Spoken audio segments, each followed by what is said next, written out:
Hello, students. This is part 3. In part 2, we have seen that a visitor, that means the poet, कोई एक poet है, कोई editor है जो कि जेमिनी स्टूडियो के बॉस के यहाँ आने वाला था। ठीक है, अब उसी का यहाँ पे एक्सप्लेनेशन पूरा दिया हुआ है, ध्यान से समझेंगे। तो at last around 4 in the afternoon, the poet arrived. He was a tall man wearing this very serious and of course very unknown to all of us. तो वो जो आदमी है आखिरकार लगभग दोपहर के 4 बजे वो पहुँचता है, ठीक है? और वो टॉल मैन था, काफ़ी उसकी पूरी इंग्लिश दैट मीन उसकी जो एक्शन थी पूरी इंग्लिश थी, बहुत इंग्लिश जानता था वो। काफ़ी सीरियस और ऑफ़ कोर्स बेशक बात ये थी कि unknown to all of us, हम सब के लिए वो अनजान था। तो अब मेहमान तो आ गए तो उसका कुछ मेहमान नवाज़ी होगा, ठीक है? मेहमान नवाज़ी का मतलब जैसे उसका वेलकम होगा, कुछ स्पीच होंगे। तो battling with half a dozen pedestal fan, देखो ये जो पेडेस्टल फ़ैन है, ये एक स्टैंड फ़ैन होता है, जैसे कुछ-कुछ घरों में होते हैं, स्टैंड फ़ैन इसको कहते हैं। ऑन द शूटिंग स्टेज जो तो शूटिंग स्टेज में लगभग 6 पेडेस्टल फ़ैन लगा हुआ था। The boss read out a long speech, और जब बॉस जो है स्पीच दे रहा था, भाषण दे रहा था, तब ये फ़ैन जो है बैटलिंग कर रहा था। बैटलिंग का मतलब उसकी भाषण में रुकावट डाल रहा था। अब कैसे रुकावट डालेगा?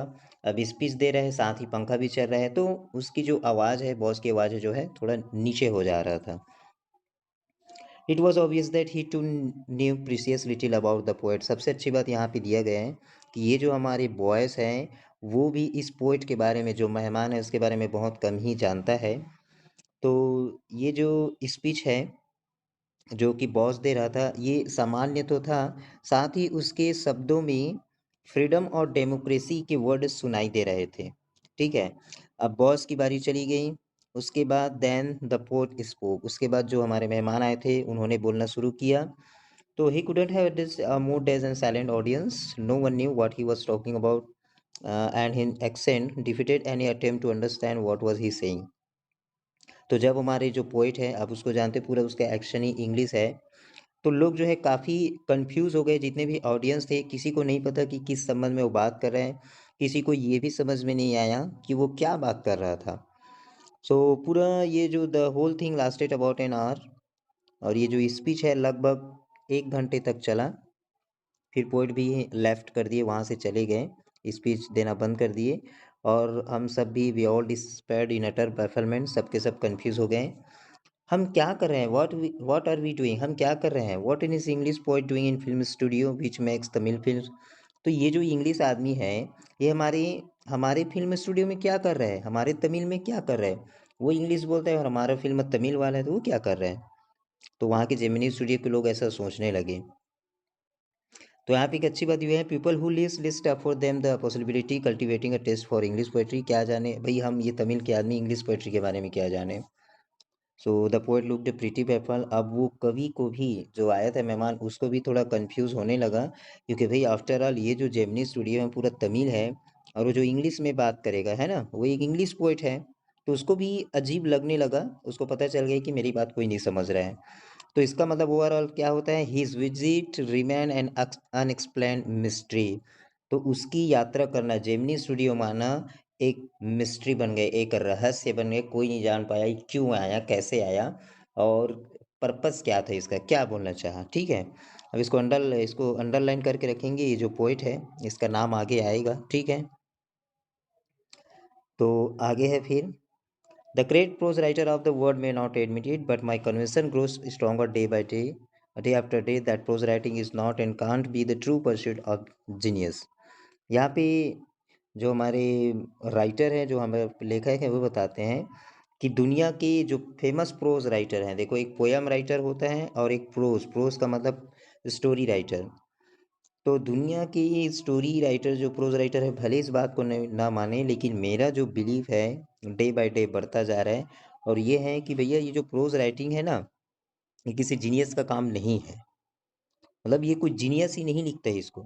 इसमें भैया आपकी धैर्यता होती है, दृढ़ निश्चय होता है, ठीक है, और दिल भी इतना छोटा होता है कि इसको बिल्कुल ब्रेक नहीं किया जा सकता है।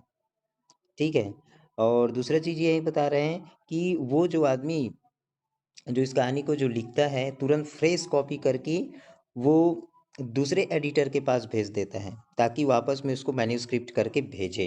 क्योंकि उसको पता है शुरुआत में लिखेंगे तो फिर रिजेक्शन का चांस तो रहेगा ही, ठीक है, तो वो ऐसे ही करते हैं, यहाँ पे लेखक ये कहता है।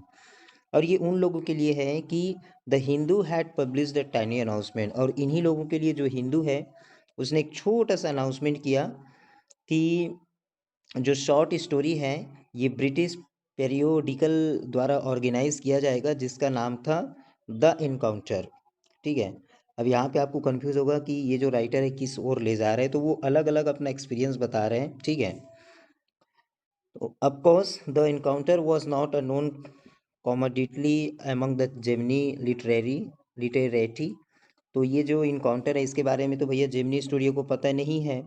तो ये लेखक कहता है फिर भी मैं इसका कुछ आइडिया लेना चाहता हूँ, पेरियोडिकल के बारे में कुछ आइडिया लेना चाहता हूँ इससे पहले कि मैं जो है इंग्लैंड के मेन्यू स्क्रिप्ट को देखूँ। अब यहाँ पे फिर से एक लॉन्ग टर्म आ रहा है, यहाँ पे देखेंगे उन दिनों में in those days the British council library. ध्यान देना ये जो हम पढ़ रहे हैं ना, इनकाउंटर की बात, कॉमोडिटी की बात, पेरियोडिकल की बात, ये इस बात को आगे लेकर जा रहे हैं राइटर। तो बोलते हैं कि उन दिनों में जो ब्रिटिश काउंसिल लाइब्रेरी है उसके सामने में जो एंट्रेंस होता है ना जहाँ से हम प्रवेश करते हैं, वहाँ पे कोई भी साइन बोर्ड या नोटिस नहीं लगा हुआ था। अब साइन बोर्ड नोटिस क्या है, देखो कई घर के बाहर लगते हैं डॉग या फिर इंडियन नॉट अलाउड, मतलब ब्रिटिश लोग ऐसा पहले लिखा करते थे। जैसे हम लोग के घर भी लिखा रहता है कृपया जूते चप्पल बाहर रखें, नो पार्किंग, ऐसा लिखा रहता है। तो उसी को बोलते हैं साइन बोर्ड एंड नोटिस। तो वहाँ पे कुछ नहीं था ताकि हम इंडियन को ऐसा फील ना हो कि हमको भगाया जा रहा है। And there were copies of the encounter, ये देखो ये जो बात मैं बोल रहा था इनकाउंटर फिर से आ गया है। There were copies of the encounter lying about in various degree of freshness. तो वहाँ पे काफ़ी सारी कॉपीज पड़ी हुए थे इनकाउंटर के, ठीक है, जो काफ़ी फ्रेश था और कोई रीडर इसको पढ़ ही नहीं थे, मतलब अनटच्ड था वो, ठीक है। तो जब मैं इस एडिटर का नाम पढ़ा, ध्यान देना, अब उस वो जो कवि है उसकी मिस्ट्री सुलझने वाली है। जब मैं इस एडिटर का नाम पढ़ा तो मेरे दिल में घंटी बजने लगी। It was the poet who had visited the Gemini studio. Yes, the most important, वो वही पोर्ट है जो हमारे जेमिनी स्टूडियो आया था।